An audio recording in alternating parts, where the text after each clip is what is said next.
this is the one that I anticipated probably the most. Since this is a two-shot, those that are watching know exactly who our guest is. What do you got for me today? Abe Lincoln would have loved The Secret Diary of Desmond Pfeiffer. You mean Pfeiffer?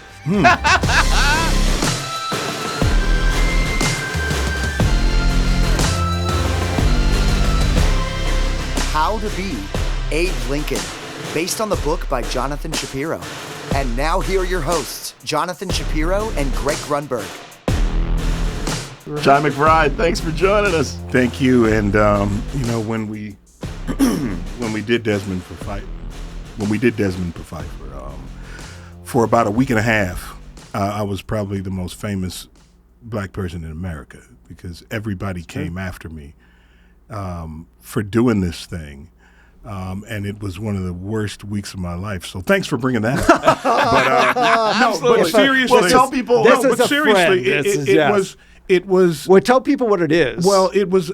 I played Lincoln's butler, and unlike what was going around was that I was Lincoln's slave. No, I was Lincoln's butler, and Lincoln was a complete putz. And he was played by Dan Florek. He was played beautifully by Dan Florek, and it just caused all this controversy. There's a book out called The 100 Stupidest Things They've Ever Done on Television, or words to that effect. And there's a chapter in it on it, and the last thing it says in the chapter is, and everybody's career tanked except McBride. That's so good. Yeah. So where in your career did this fall? Remind people? Look at this. Wow. Yeah, this fell. I mean, this was before. Because I don't Boston recall Public. you ever having a stinker. This was not a stinker. But it wasn't. And it was really funny.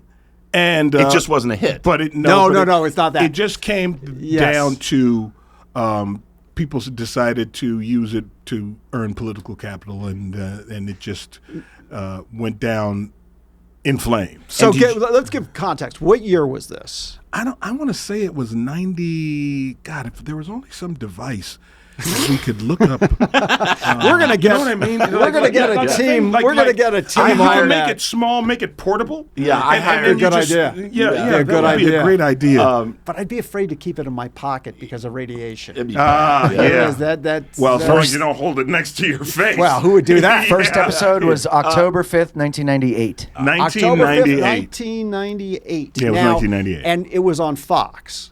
It was on. Yes, it was. No, it was on. It was on UPN. It was on UPN. I apologize. I do remember that. Yeah. All right. So just to set the scene, you are here because you are the William Bendix of our generation. You are the Walter Houston of our generation. You are truly one of America's greatest character actors, who also happens to be a lead actor, which is a neat trick. We met when you were... Are you talking to me? No, I'm looking right over here. All right. And no one's gonna mistake you for him. That's true. So I mean Chi. But we met when we were both working for David Kelly. Yeah. I was on The Practice and you were on Boston Public. His performance in that was fantastic. So good. Thank you. And he's good in everything. Yeah. What I find fascinating about you, besides the fact that we are good friends, and I love you as a friend, Right back. is that many of us heard about you for the first time in the whirlwind of this controversy. Yeah. Which was a controversy about Abe Lincoln, about people's perceptions of Abe Lincoln, about people's perceptions of what they thought the facts were, and the difference between the facts as they thought they were and what they really were. Yeah. And something I talk a lot about in the book. If you want to be Abe Lincoln, if you want to take the 7 steps to leading a legendary life, you have to be like Lincoln and not listen to hearsay and opinions, but to determine what the facts are yourself. Sure. So this comedy on UPN was about Abe Lincoln's butler. And it was about the relationship between an extremely smart guy, who you played, and an extremely dumb guy. And of course, the comedy was that the dumb guy was Abe Lincoln, which is not a fact, right? This was, again, let me say it again because you need to repeat it, a comedy. right? Yeah. But when Allegedly. when Chi described the show, he did say Lincoln a putz. Yeah. So was that? Were you educated on Lincoln? Because I'm not, and so I'm learning as we go. As much as everybody else is, but I don't have a deep cuts on Lincoln like you're teaching with every one of these episodes, and your book so eloquently does. I got to read it. God, I got to read it. But did you know much about Lincoln? I mean, aside from the fact that he's probably the reason why I didn't have to pick my own cotton shirt,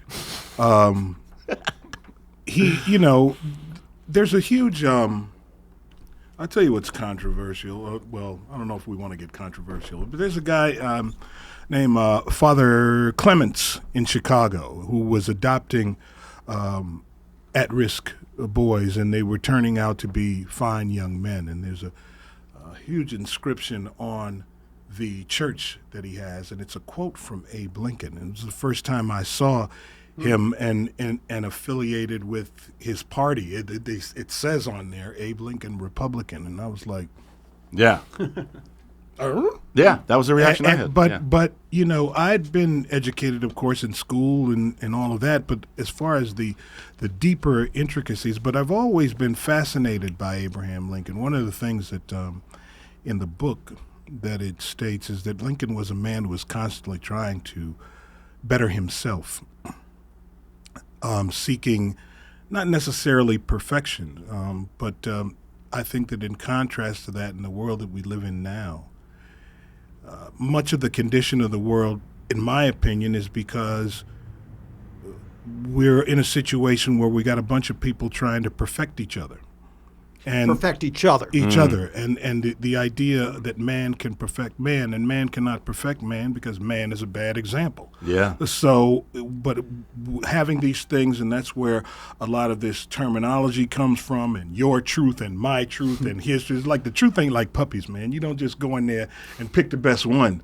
It's a singular thing, and even that, you can get in a pile of trouble for saying that's not true. Yeah. And having gotten away from that, I think, is the biggest obstacle to us finding a way back to these qualities and attributes of Abraham Lincoln, is because there is an absolute, the truth is public enemy number one. Well, that's the first chapter of the book. Right. I mean, Facts. The people who worked with Lincoln as a lawyer, and then people who worked with him in the cabinet in his presidency, some were critical of him for it, but everybody agreed, along with having a sense of humor, he was obsessed with facts.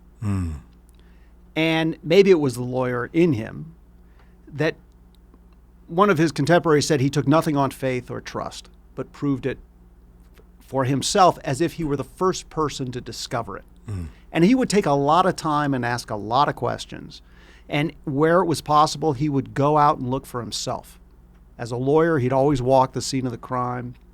As the president, he would put himself at risk to go look at the conditions of the battlefield to the degree he was capable of it. I say in the book that there's a difference between fact, opinion, and truth. And I have to admit, when I was a practicing attorney, when I was a prosecutor, I was very good and obsessively interested in keeping those three things separate. Yeah. What I cared about were facts, not opinions, and certainly not truth. Because here's the thing with truth, it has an overrated reputation. Truth can be based on things that you can't prove. Absolutely. In fact, truth, the beautiful thing about truth is it can be based, and the most important truths are based on faith. And as I say in the book, Lincoln was a man of faith. You can't be Lincoln without faith. But our founding fathers knew, because you can't prove it, because it's subjective, faith has no place in the public sphere. Yeah, 100%. So I agree with you that we've gotten to a place of post-fact where we can't even agree there are such things. But you also said something that was so insightful, which is we've got a bunch of people trying to perfect other people. The point of Lincoln's life, to be Lincoln, perfect yourself. Turn that inward. Yeah. position heal improve thyself. yourself. And it's perfect other people. It's also control. That's And- all part of the perfecting process. Exactly, and it's crazy that we're all trying to control instead of learning. Let's say you and I don't agree on something. How about learning from somebody else? How about sitting down and absorbing and being a sponge? I'm sure Lincoln did a lot of that to get a lot of what he got done. But it's so frustrating to me, and just gets back to today about this us versus them. I've got to win. I'm going to correct you. I've got to control you. And you're right. Turn it inward. Control yourself. Try to perfect yourself. Try to make yourself a better person. That's hard enough. It is. One of the other things, too, that kind of balances off each other or reflects off each other is the fact that Lincoln is known for being a debater. The historic debates between Lincoln and Douglas and so on and so forth. And what we've also lost, in this country is the whole idea of debate, because we have gone from, okay, you're right, I'm right, you're wrong, to I'm right, you're evil. So not only do I have to destroy you. Yep. Because and we do want to get rid of evil, right? Right. Okay. So yeah, you got to go. Right. So Yeah. that's where we are now. Yeah. These things, and me, look. I'll be the first to say that I'm known as a cynic, and people talk about you don't have any faith in people, nah. But or you're a pessimist. Well, a pessimist is simply an optimist with the facts, and so when you really look at what we've become, and the fact that the most dangerous part about it, in my opinion, is that it's normalized. Mm-hmm. If Johnny thinks 2 and 3 is 5, then that's Johnny's truth. So we're not going to mess with that, So him being a debater is the idea of challenging another person's ideas and still be open to what you might learn from a different perspective. That is so Lincoln-esque, right? This ability to keep the personal and the emotional out of it. Mm-hmm. It's something that he worked on his whole life. It's something that I think drew him to law and made him a success in law, right? This ability to, for example, and I've seen you do this when we get together, Lincoln always conceded the small points. Yeah. Right? And you'll always concede the small points. But when it comes down to something fundamental to you that you feel is based on fact or truth, you are steadfast and will not be moved. Yeah. And that is a Lincoln-esque quality. I guess the problem we have is too many people won't even engage in the debate. I find that people come with clenched fists, right? There doesn't seem to be openness. And what's scary about that is the 10 years before the Civil War broke out is much like the period of time we're going through now, where people couldn't really see the other side as anything but malignant. And how do you deal with people like that? I mean, speaking of the whole idea of people coming into something with a clenched fist, my mother used to say, you can keep your hand closed, right, and nothing get out, but nothing get in either. And so that's kind of brilliant. You're cheating. Yeah. Oh, she said a lot of brilliant stuff. Yeah, I bet. One of my favorites is, God gave you 2 ears and 1 mouth. Why you think that is?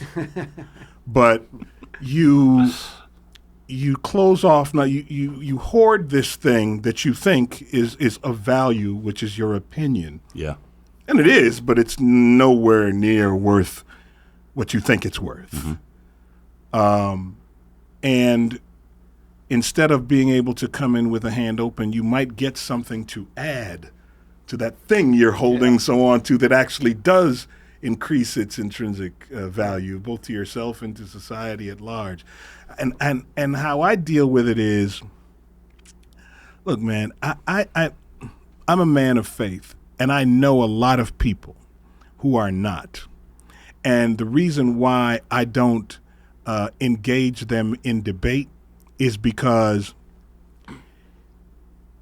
if you're only there to make sport of what is fundamentally my own and what is fundamentally at the core of what makes me who I am, I'm not giving you that, and I'm not engaging you. And you can be as free as you want. You can be as atheistic or agnostic, because my job, according to the book, is to love you, not to judge you. And although, it said we shouldn't judge people. No, the book doesn't say that. It says, judge not lest ye be judged. So, in other words, don't judge people unless you're down with them doing the same to you. Right. And because there's no more volley. And what I've learned is that, look, can you use colorful language? Absolutely. Yes. Okay, well, 100%. you can't make chicken salad out of chicken shit. I don't care how much mayonnaise you got. So once you understand that and Yeah. you know what you're up against, because people are so entrenched.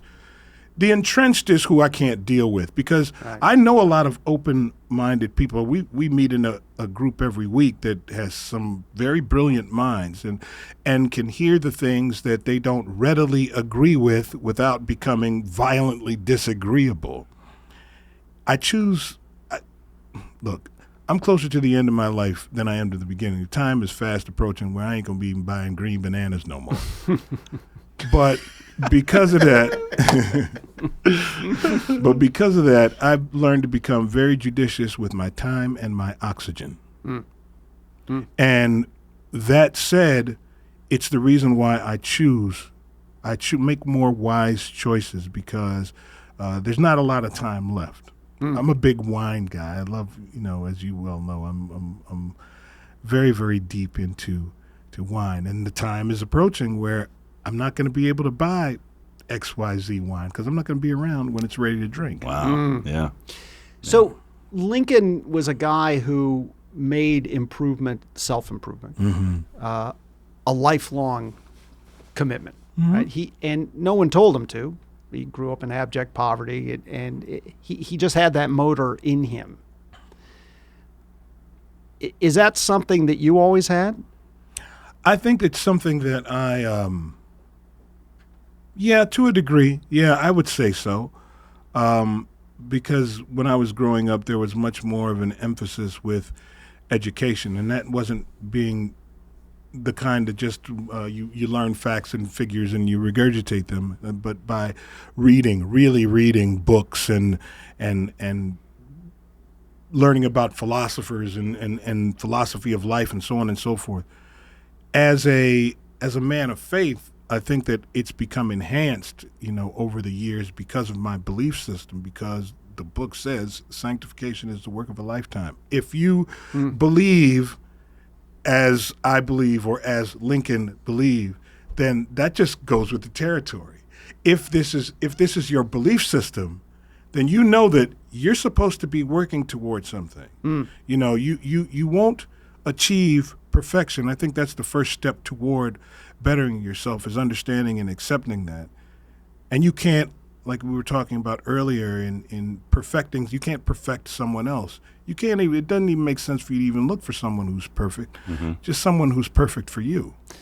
Well, it's funny because I was going to figure out a way to get faith as a step. And then I realized faith is something that permeates every step.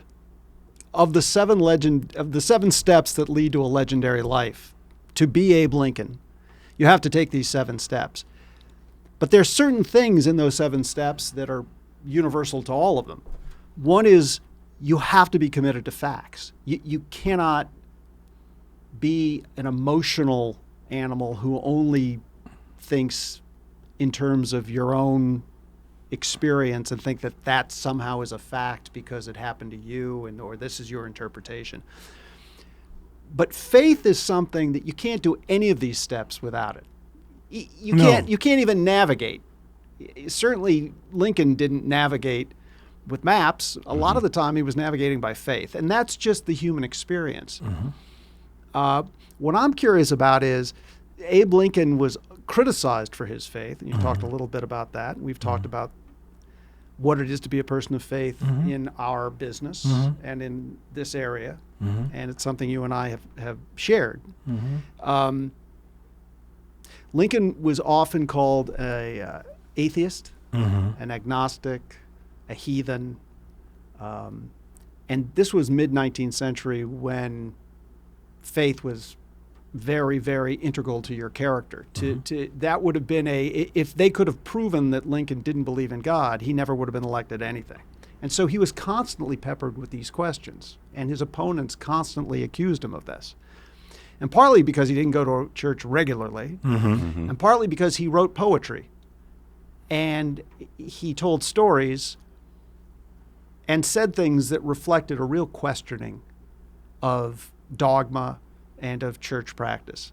And finally, later in life, he came up with an answer that some cynics think was political and some people think was sincere. I prefer to think it was sincere. He was asked what his religion was, and he said, "I was once at a church meeting where I heard an old Hoosier say, 'When I do good, I feel good. When I treat others good, I feel good. That's my religion.'" And it sounds simplistic until you actually try to live it. Yeah, I mean it's huge in its magnification. Look, first of all, as far as the whole atheist agnostic thing, I think that a lot of those accusations come because people don't understand that there's a huge difference between questioning religion and questioning God. One is a matter of seeking facts, which is questioning religion. The other is a matter of absorption and understanding what God is, who God is, what he really means to you, and what he requires of you. They're two very, very different things. You know, I mean, most of the wars in the world are over religion. Somebody says, "My God is bigger than your God." Right. And so I don't necessarily ascribe to a religion per se, but I don't go to the old, hippie typical, "I'm spiritual." Right. No, I'm a Christian. I am a follower of Christ. So, but in the way this applies to my life, at least, you're a person of faith no matter what you believe in. If you get on a plane, you're a person of faith. You know what I mean? It's like if it's your time, then it's your time. What if it's the pilot's time? Right. If you you know what I mean? You're a person of faith no matter what you think you believe in or don't believe in. Yeah. Have you ever go to LAX sometime and like when you're coming up, what is it, Sepulveda, and right before you go up the ramp to go and watch them planes land. Right. Okay? And you see the massive tonnage of steel moving so slowly in the air. I'm talking about looking like it could come down at any second on you. On you. Yeah. As it lands. Right. And then think about the pilot who was snorting coke off some stripper the night before and him having the wheel in his hand. By the way, for legal purposes, we're not suggesting that they go to strippers. No, we don't suggest that at not all. at all. Of course not. You know what's interesting is in the public eye, which Lincoln was, and with politicians, I know this isn't a political podcast, but with actors, with anybody, you mention faith, and immediately people try and criticize, control. They want to know exactly, define your faith. That's right. And that was Lincoln's, that's exactly the point with Lincoln. Right. It was, I question whether it's an American phenomenon.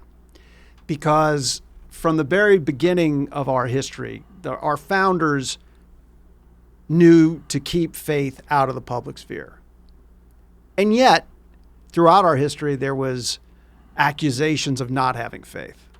And we're still fighting that battle. Right, but when you're looking for someone to lead the country, especially at a tumultuous time that he was, you want to. It goes to character. I'm going to base the character or my impression of their character on what they believe in, how they live their life, and faith is, like you said, like we've talked about, it's a part of everything. But when you're looking for exactly, can I follow this guy? Does he believe in the same sort of things I do? Well, It's important to Lincoln's answer makes a lot of sense in 2023. Yeah. When I do good, I feel good. That's the kind of Christian I am. That would have made very little sense to people in America in the 1850s and 60s, where church attendance was how they knew you were Christian. And what you believed was important to them. And so as a celebrity, why does it matter? You know, why did it matter for the president?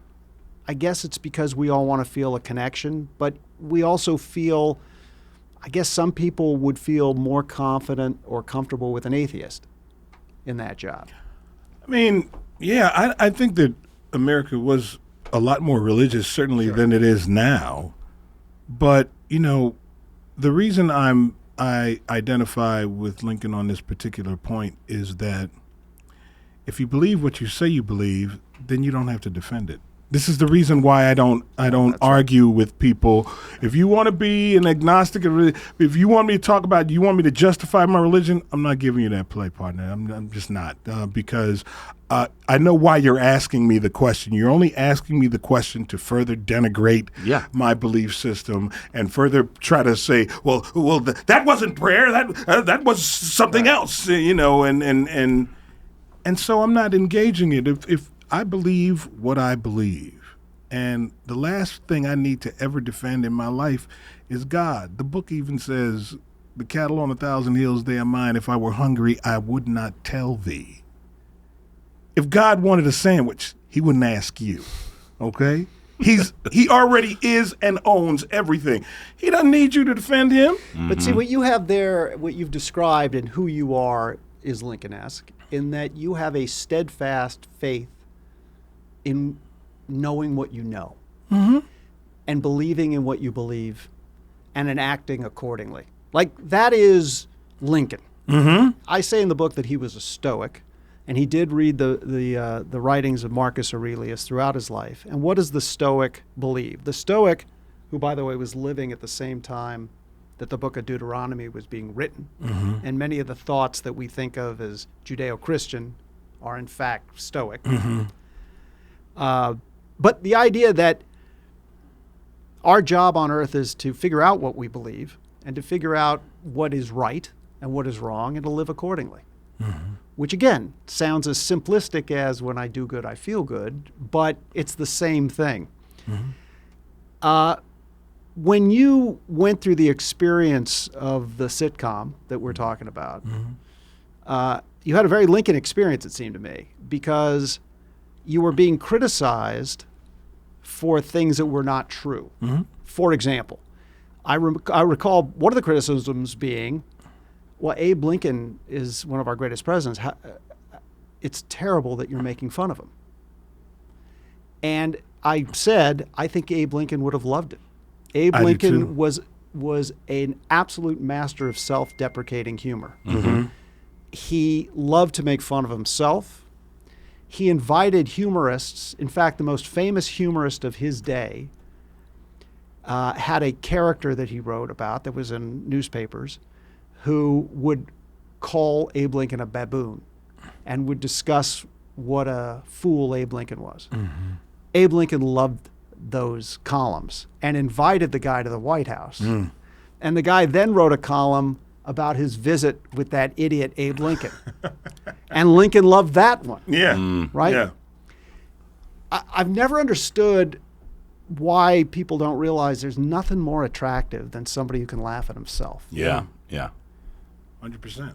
And what I don't see on our political landscape on either side are people who can laugh at themselves. Did Lincoln pander to people of faith at all? Did he try? It's such a powerful group. Did he try and win them over when they're... Well, here's how Chi McBride and Lincoln meet. He wouldn't pander to them. It would have been the easiest thing in the world, and he could have found any number of ministers who were prepared to swear an oath that he was whatever denomination he chose to be. He had too much stoic integrity and too much faith to lie like that. So that's one of the reasons I love Lincoln so much, is we all understand ambition, and we all understand that sometimes we think, okay to cut corners or to do what needs to be done, or it's political, or we even congratulate ourselves sometimes for being smart and getting away with something. Mm-hmm. That wasn't Lincoln. And the fact that he would have loved that comedy where he's a buffoon. Mm-hmm.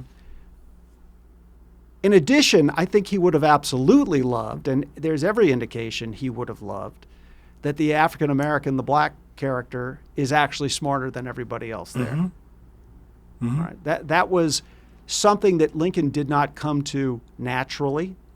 Lincoln gets criticized for being too slow in freeing the slaves and in not being a 21st century woke personality. Mm-hmm. I think it's amazing that this guy who grew up in rural poverty in Kentucky with no education, probably through his experience seeing slaves in New Orleans when he was a young man, came to believe that slavery was wrong. He said, if slavery is not wrong, then nothing is wrong. Right? There was endless criticism for how he handled the Civil War. And Lincoln knew much of the criticism was factually incorrect. But he always said he never fought with a rabid dog. Yeah. Because even killing the dog won't cure the bite. Mm-hmm. Was any part, you were younger then, was any part of you angry by the criticism that wasn't factual, and did any part of you feel a desire to respond to? I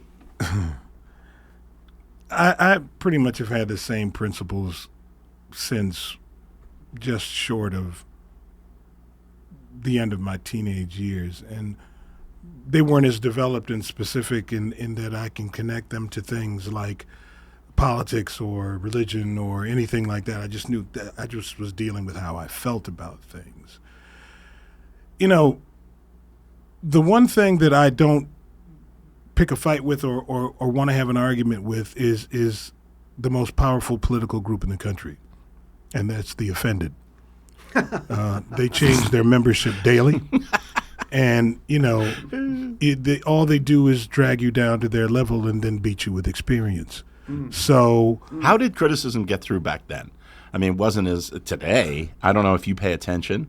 I certainly don't. I mean, I posted something, and my son, one of my boys, was like, "Did you see the comments here? This is unbelievable." And I go, "No, I don't read them. I just put something out that I think is funny or interesting, or you know." And they are much more engaged in that kind of thing. And they usually don't, but one of their girlfriends was like, "Did you see the comment? Do you pay attention?" Most of the comments were me, though. That's true. Most of them were Nick. We have got to pay Nick. Nick, you have my cell number. We have to pay Nick. You just call me. I don't read reviews. Yeah. You know, because reviews are, guy makes a beautiful statue, and there's two pigeons watching the whole thing, and after the guy's done, he says, "Hey, let's go down there and shit on that." Yeah, let's do it. That's so true. You know, yeah, I mean, yeah. if that's what you're going to be worried about, yeah, you know. And by the way, what's the ups? I'm sorry to interrupt you. Go ahead. No. It's just that, I mean, and to answer your question about how did criticism get out, it was plenty active. I mean, it was the 1990s. I mean, it wasn't the 1890s. So no, I knew it was going on. Oh, this was Time Magazine, yeah, New York Times, right, everything. right. I mean, I was, like I said, for about a week, I was the most famous black person in America. Yeah. And it's like walking around with a piano on your head. But I have a tendency to read things a little bit differently, and knowing that controversy is something that makes people know you're alive in this business. Yeah. It's not something to apply to life. I don't want to be famous or infamous. But as it applies to this business, if people are talking about you, somebody is saying, okay, well, let's see. Now, nowadays, if I had gotten in the same kind of controversy today, now you're nuclear. Now you're radioactive. You know, I mean, whereas beforehand, back in those days, I just got an opportunity. Right after this is when I met Kelly. Yeah. And did Boston Public. But I just could not let people do that because you're being controlled by some unseen force, and it depresses you, and it keeps you in the bed, and it keeps you with the blinds drawn, and it makes you do all these things and a lot of times when you worry about this stuff, the stuff you're worried about isn't even going on. Yeah. No one's thinking about you at all. Nobody gives a damn what you That's right. just did or said. Right. And we were talking about that the other day. If you'd have just been quiet, it would have probably dissolved. It's so into true. thin You're just air. keeping it but going. You're keeping. But that's what happens when we really give ourselves this level of self-importance that we think they must be thinking about what I'm doing, and they must be the infamous they must be displeased, the gods of they. We must appease them. Let us sacrifice ourselves on the altar of apology. And that's what ruins you. I think that it's not that you don't know that you're being criticized. It's not that you don't feel. Everybody would love to be loved or admired or some such thing. But if you can't control it, man, why? And that's the key to Stoicism. That's what made Lincoln Lincoln, which is if I can't control it, it's none of my business. And, power, the slavery of public opinion is the thing that I think Lincoln would have both understood about 2023 and had the answer for it. No man was more criticized than Abe Lincoln. No man was more hated than Abe Lincoln. The entire South hated him, and a good chunk of the North hated him. He was cartooned, he was caricatured, and in an odd way, I think that was more of a powerful influence than even social media is today, because it's diffused here, and there's a million different platforms, and you can turn it off. Mm-hmm. Right? Mm-hmm. It was in Lincoln's face every single minute of the day. And his reaction to it, he was fully aware of it, and he was fully aware of how it really destroyed Mary Todd. Lincoln had a Stoic's understanding that it had nothing to do with him. And I just find it surprising. I'm not the first person to write a book about Abe Lincoln. There have been 60,000 books. We all know Abe Lincoln. He's on the penny and the $5 bill. Our leaders and our celebrities and our stars and our CEOs, they know there's an example of a person who did extraordinary things by tuning out all of the criticism and simply following what he knew to be right. And it made him a kind of a saint in our country. And yet no one is thinking, geez, I think I'd like to be Abe Lincoln. Well, there's the thing at the theater. Do you know the saddest thing I learned? I learned two sad things about the theater. One, he'd seen the play before, so it's not like he had to be. Is that right? Yeah. Secondly, he was supposed to go to the theater that night with U.S. Grant.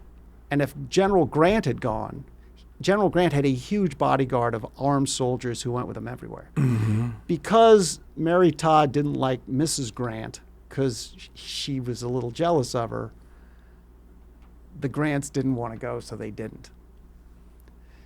So, the theater was a bad break. There's a recent singer, I wish I'll have to remember his name, our friend Eddie Gordetsky would know, who wrote a whole album about the presidents and first ladies. Mm-hmm. And the line about in the Mary Todd song is,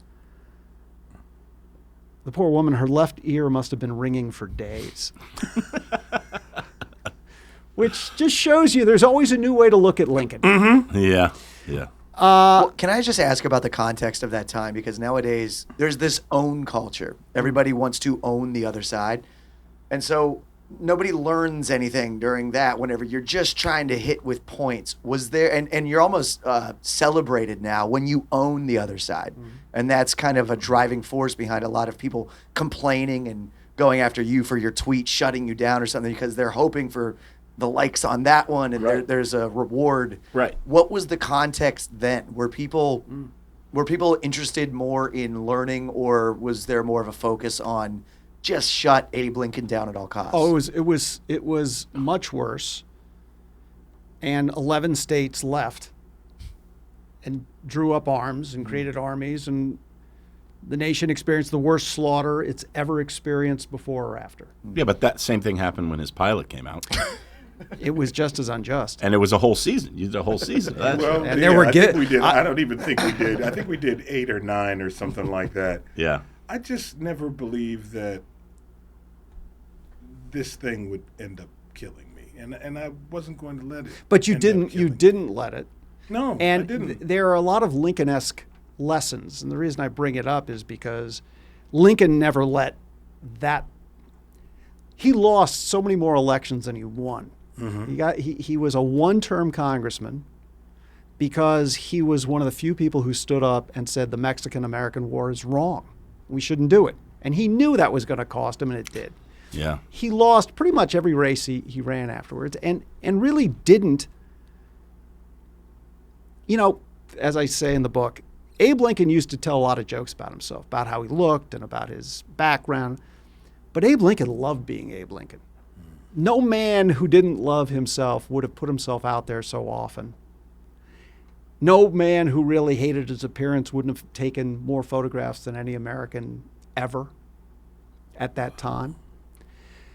Abe Lincoln loved being Abe Lincoln because I think he saw himself as a child of God. And no child of God can be anything other than worthwhile. Lincoln gave his stepmother, Sarah, the credit for giving him that sense, but I think some of it you're born with or you're not born with it. It's a self-confidence that I think you exude without even opening your mouth.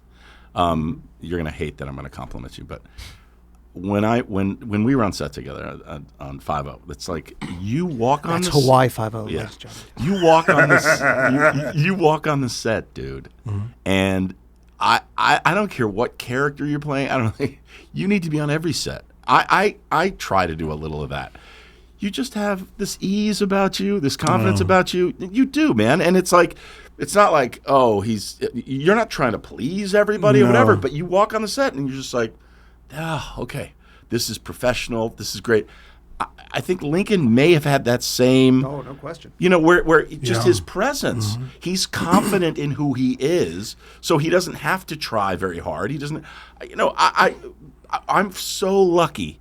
When I work, I feel so privileged and honored to be on that set. I don't express that. It's not like I go, oh, it's such an honor to work. But man, we didn't even get to work together that much at all. But I was like, dude, I just immediately I'm like, okay, there's a guy I love. And I would imagine Lincoln had that same sort of presence. So one of the reasons I wrote the book is because there are Lincolns among us. There are Lincolns among us. And they're legendary not because they're famous. Many of them aren't famous. Most of the Lincolns I know are not famous. But they're legendary in the 19th century sense, that to be legendary is to be worthy of fame. And fame in the 19th century didn't mean having your face in the newspaper or on the internet. Fame is worthy of respect, worthy of being remembered. I can think of Wilson Riles, who I talk about in the book, who was the first African-American ever elected to statewide office in California. And he was 6'4" and 200 pounds. And as I say in the book, his upbringing was harder than Lincoln's. He was an orphan in Arizona. Oh, to be 200 pounds. I'm sorry. Sorry. I stopped You know what I like listening. about you? When I heard that, Here's I stopped what I listening. like about you. It's never about you. No. It's always about the group. I was like 6'4". Team member. Go ahead. But the same thing. We've lost sight of the fact that heroes used to be the strong, silent type who, through their actions and through their well-chosen words that they were capable of backing up, drew people to them. Yes.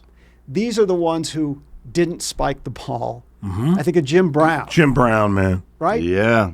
Every time, just drop the ball and hand it to the ref. Right, and as somebody famous sports writer said, he behaved as if he had been there before versus what we have now. Yeah. Again, in America, it's a little bit sad. We don't seem to create, every time we come to cast a hero, every time I write a script that requires Robert Mitchum or Robert Ryan or Abe Lincoln or Henry Fonda, we have to go to England or Australia to cast it. Mm-hmm. So I guess as we are running out of time, I guess my question for you, as all three of us have sons, we are the father of sons. I'm lucky because I also have a daughter, which is the best thing you can have with sons. But anyway, Man. how do we raise? I love you, buddy. How do we raise? I love you right back, but I've been knocking out Y chromosomes since 1980. I got nothing but boys. I saw that. too. I saw that on your business card. I think But so, my let's see, granddaughters are crazy about me, and I'm crazy about them. You That's take awesome. right to it. Yeah. How do you raise kids to be Abe Lincoln, particularly sons? That launches a whole other hour of this podcast. Well, the first thing that, Great at least question. with me, all of my boys will tell you that from the time they can understand English, I would tell them this thing. I'm not raising boys, I'm raising men. And so they aspired to be men before they aspired to be basketball players or firemen or boxers or whatever else they wanted to be. They wanted to be a man, and I gotta tell you something. It's the hardest job you'll ever have, and it's a thankless job. The only reward in it is when you're up at 3 o'clock in the morning, you want to pour yourself a drink of water, and you see yourself in the mirror, and you say, "I like that guy." That's Yep. the whole ball of wax. Dude. When the joy that you receive, the reward of manhood is the job itself.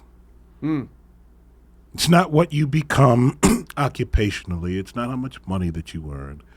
The joy and the reward of manhood is being a man. And all men are males, but all males are not men.